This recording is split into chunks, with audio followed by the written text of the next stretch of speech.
You're listening to Puma Podcast. Hi, I'm Carl Sayad, Puma Podcast for Teka Teka News. In 1994, the UN General Assembly chose August 9 as the International Day of the World's Indigenous Peoples. On this day, we celebrate the cultures and knowledge of indigenous communities around the world. The history of indigenous communities can be among the most misunderstood and underappreciated, especially on our own communities here in the Philippines. For today's episode of Teka Teka News, we'll be sharing an extract from our other podcast, What's Up? Araling Panlipunan Rebooted. This history episode recounts a visit to the gold exhibit at the Ayala Museum by comedian and historian Sab Schnabel and self-professed history nerd Siege Tantenko. Listen to them discuss what they learned from a former director of the museum, Dr. Nina Capistrano Baker, on how pre-colonial artifacts prove that our ancestors were sophisticated and worldly people, and not the savages that our colonizers wanted us to believe.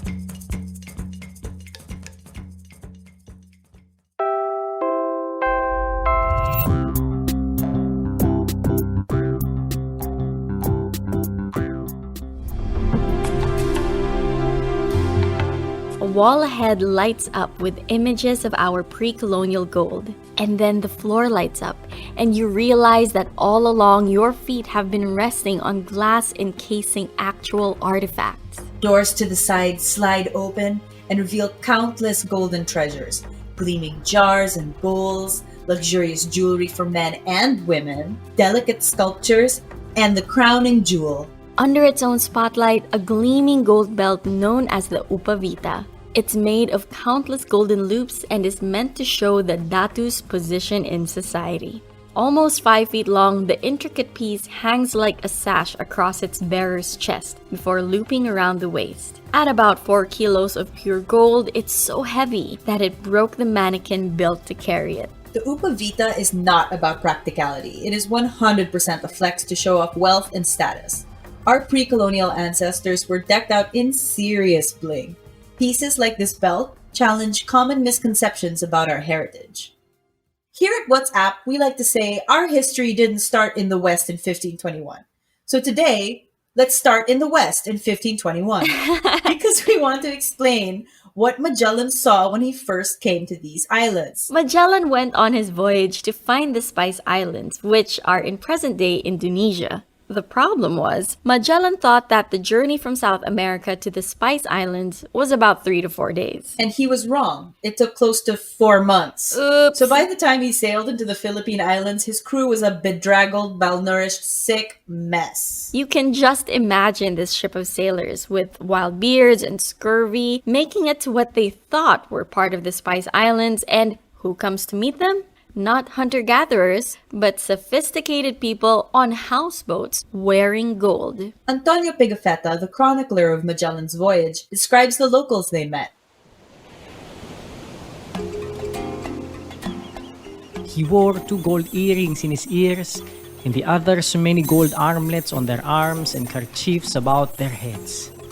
Pigafetta described seeing pieces of gold the size of walnuts and eggs, and the king, what we may call a datu, invited them to a feast where all the dishes and even parts of the house were made of gold.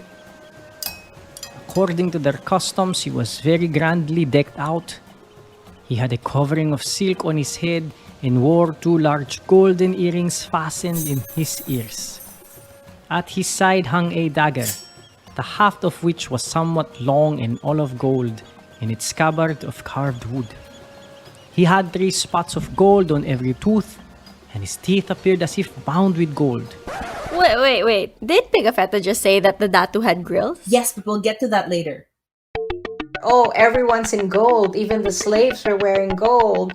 That's Dr. Florina Capistrano Baker, or Nina as she's called. She's the curator of the Gold of Ancestors exhibition and former director of the Ayala Museum. You heard that right. She made that incredible exhibit happen. I came back to the Philippines after I received my PhD in art history and archaeology at Columbia University. So in 2000, I joined Ayala Museum as the director. She was kind enough to speak with us from her home in New York. Nina agrees that Magellan and his crew must have been impressed by what they saw. Oh, definitely. They were more impressed with the gold. The surprise and the awe was on both sides. We're hoping that some of that awe might maybe translate, or that our museum visitors might experience some of that awe when they come to the museum and they see the gold for the first time. The wealth of gold wasn't limited to the area where Magellan landed, in what is now Cebu. The Boxer Codex, a Spanish manuscript written in the 1500s, chronicles different ethnic groups in the Philippines. Apart from the Visayans, there are illustrations of Tagalog nobility, a binukot lady from Cagayan, and a Muslim couple from Luzon, all decked out in gold jewelry with different designs. All the jewelry with the dangles, they're from the Visayas. Visayan dressing is more flamboyant, right? Even today, more flamboyant than Ilocos, for example. It's more austere. Many of the pieces displayed in the Ayala Museum today come from the discoveries that sparked the gold rush throughout the 1970s, culminating with the discovery of the Surigao treasure in 1981. These artifacts found in Surigao trace back to the pre-colonial Kingdom of Butuan. The Kingdom of Butuan was a port city in northern Mindanao that traded with neighboring Champa, or present-day Vietnam, and the Chinese Song dynasty in the 11th century. Butuan mysteriously declined around the 1300s. While we weren't the Philippines back then, we were a system of different polities connected by our waterways. A huge misconception, thank you, colonial mentality, is that our ancestors were doing nothing until the colonizers showed up. But the gold says that pre-colonial Filipinos were part of the extensive Hindu-Buddhist networks that were flourishing in this area at the time. And even beyond our Southeast Asian neighbors, our gold tells a story of indirect trade, meaning we trade with one civilization and they trade with another. While we aren't directly connected, we've made contact through a middleman. The loop and loop chains in our ancestors' waistbands connect us to even further civilizations. Loop-in-loop chains were present as early as the 5th century in Greece, in Greek art. And the Indians have loop-in-loop chains, and the Chinese. This technology was traveling everywhere. And we did have all those links all the way to the Mediterranean world. That means indirect trade with places like the Roman Empire and Persia through a middleman like India. There's even evidence in Butuan of treasures from as far away as Africa, like ivory. According to Philippine Ancestral Gold, a book by the Ayala Museum, our ancestors ate exotic fruits like watermelons and drank coffee from Ethiopia and Arabia. When I was working for Carlos Saldrano on his tour, he used to say this about the Philippines. When you are as young and pretty as we are, meaning volcanic fertile islands popping up from the sea, we don't normally have as much stone, which is why, he theorized, we don't have any big temples like Angkor Wat or Borobudur to visit in the present day. Our ancestors' houses were likely made of wood, which does not last like stone does. But we do have something to hold on to. Gold, a more malleable legacy, but no less valuable. Butuan was just one of the different centers for the gold trade. While there are over 1,000 pieces in the Ayala Museum and the Bangko Sentral ng Pilipinas has its own collection of artifacts, these are just a fraction of what our ancestors would have enjoyed. What stayed with me about the exhibit, why I keep going back to it, is that it makes me feel connected to the civilization that we came from. You can't help but imagine the people who came before the Spanish took over and took our land and our gold. Nina herself still feels an emotional connection to these pieces, even after years of studying them and speaking about them to others. We can appreciate these rich pre-colonial cultures and mourn the fact that they were lost to colonization, but we can also recognize how Filipinos have adapted and incorporated new information and techniques into our art, just like we always have. To live in a post-colonial world is to try and reconcile all of these parts of our identity.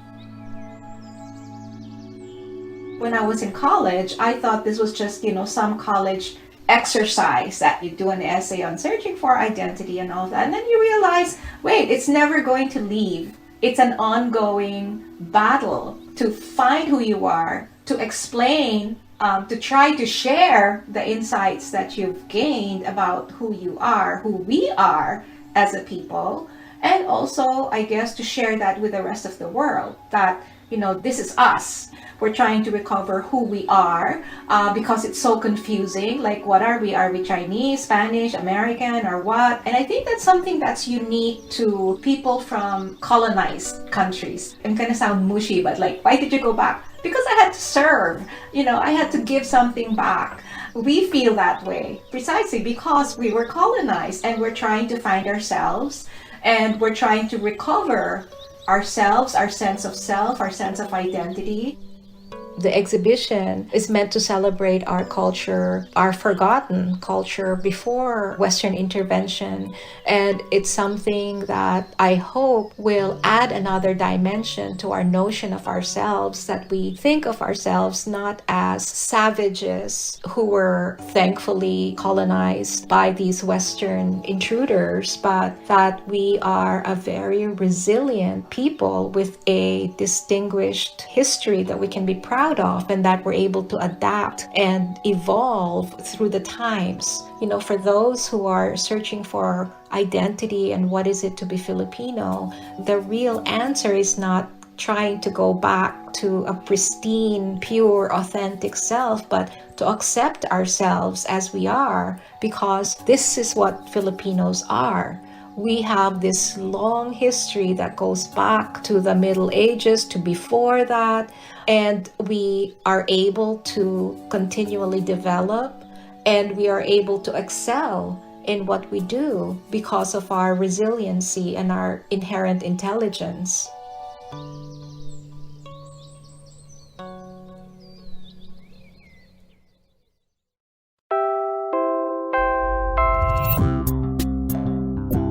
And that was today's episode of Teka Teka News. Again, I'm Carl Sayat. We hope you liked this story from the Bling of Our Ancestors.